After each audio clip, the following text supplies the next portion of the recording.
Hello students, good morning बेटा। आप सभी का एक बार फिर से स्वागत है आपके अपने यूट्यूब चैनल कौशल एजुकेशन में। और बेटा आज हम कर रहे हैं 5वीं क्लास की ईवीएस का सेकंड चैप्टर खेलों की दुनिया। तो बेटा इसमें देखते हैं कौन कौन से खेलों की यहाँ पे बात हो रही है, खेलों से क्या हमें फायदे होते हैं, ये सब आज हम इसमें जानेंगे। यहाँ पे देखो, अध्यापिका ने कक्षा में कहा, प्यारे बच्चों आज मैं तुम्हें आरती, गीता और रीतू के बारे में बताती हूँ। ये तीनों लड़कियां जूडो खेलती हैं। देखो यहाँ पिक्चर में भी दिख रही है ना कुछ।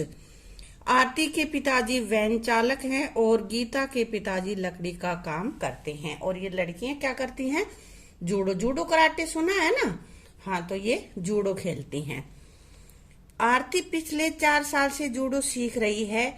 वह गुड़गांव के एक सरकारी स्कूल में 8वीं कक्षा में पढ़ती है। आरती कौन सी क्लास में है?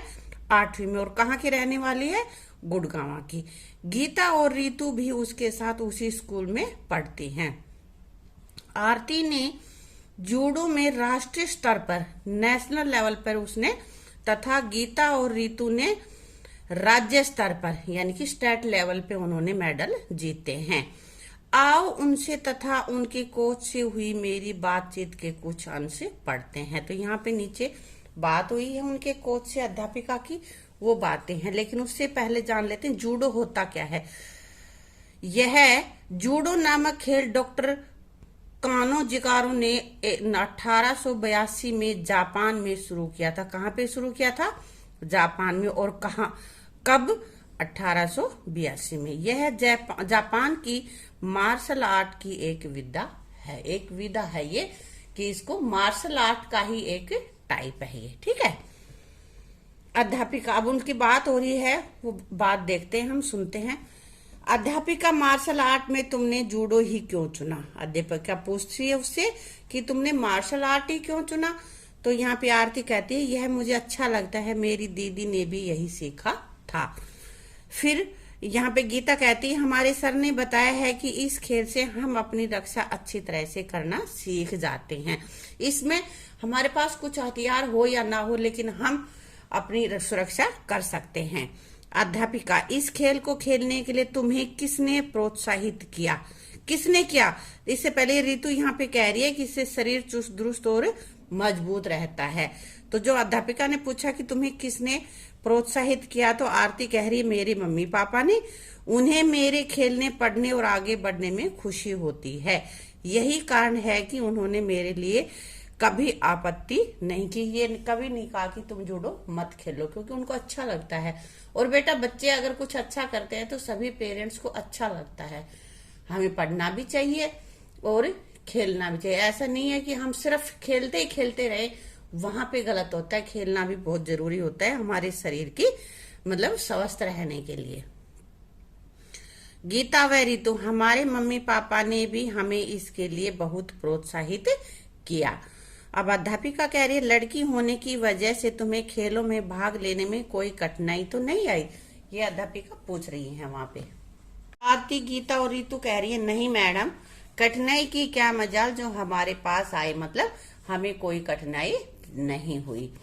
कोच हंसते हुए, जी हाँ मैडम, जूडो और मार्शल आर्ट से आत्मविश्वास बढ़ता है और हर मुश्किल का सामना करने के लिए हम तैयार रहते हैं। कि उसमें हमें ये नहीं कि भाई हम अगले को देख के डरते नहीं है। एक तो हमारा आत्मविश्वास बन जाता है कि हम उसको मार देंगे, हम उससे जीत जाएंगे। और दूसरा, हमारा शरीर उससे सही रहता है, स्वस्थ रहता है ना, बीमार नहीं पड़ते।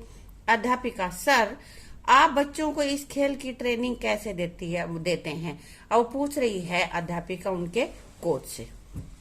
कोच कह रहा है, किसी भी खेल में निपुण होने के लिए सबसे जरूरी है उचित आहार व नियमित अभ्यास। मैं बच्चों को एक दिन की भी छुट्टी किए बिना अभ्यास करवाता हूँ। थोड़ी देर बच्चे कसरत करते हैं, उसके बाद मैं इनकी दौड़ लगवाता हूँ, योगाभ्यास भी करवाता हूँ।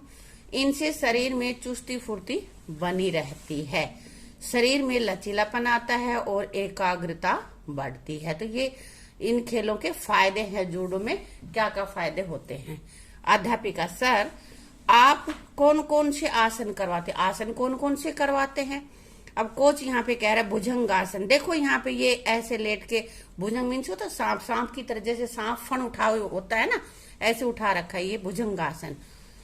धुर्वासन, ये धुर्वासन है, ये लड़का जो बीच में खड़ा है ना। और ताड़ासन, बिल्कुल सीधे ताड़ के पेड़ की तरह खड़े जब बिना हिले डुले, वो होता है ताड़ासन। इस तरह के और भी आसन, आदि का मतलब और भी, इसी तरह के आसन मैं तुम्हें इन बच्चों को करवाता हूँ, ठीक है।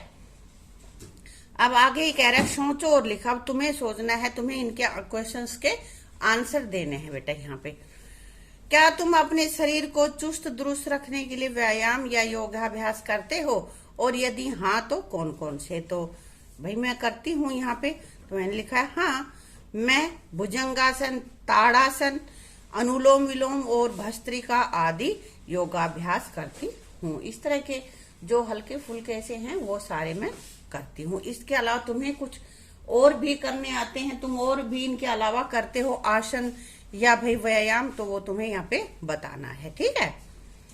योगाभ्यास से तुम्हें क्या फायदा होता है? क्या फायदा होगा भाई? शरीर स्वस्थ रहता है और दिन भर शरीर में ताजगी बनी रहती है, मतलब हमें आलस नहीं आता, एक्टिव रहते हैं हम।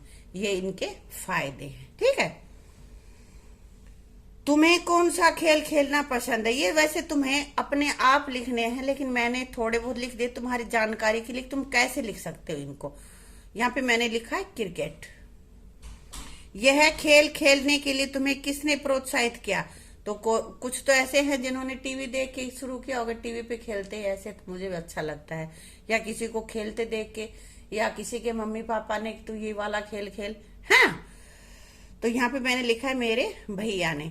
क्या तुमने किसी भी खेल का प्रशिक्षण लिया है, और यदि हाँ तो कहाँ से? मैं नहीं लिया है तो नहीं लिख देंगे, मैंने नहीं लिखा है। और यदि लिया है तो उस जगह का नाम, कि भाई कौन से अकेडमी में तुमने एडमिशन ले रखा है, या किसी टीचर ने सिखाया है, कैसे भी वो बताना है यहाँ पे, ठीक है।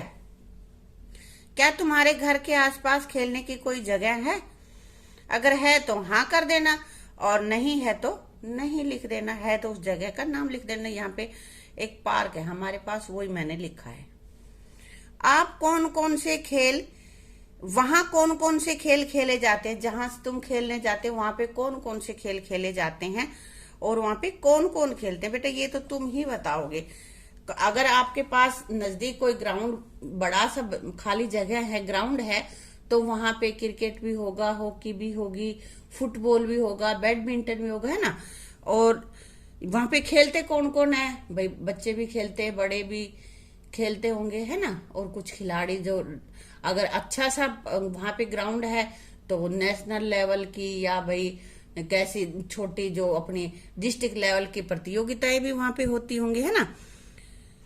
तो जो भी छोटी जगह है तो वहां पे बैडमिंटन खेल सकते हैं, खो खो खेल सकते हैं, इस तरह की चीजें। इनमें से जो भी तुम वहां पे खेलते हो वो तुम्हें यहाँ पे बतानी है, ठीक है।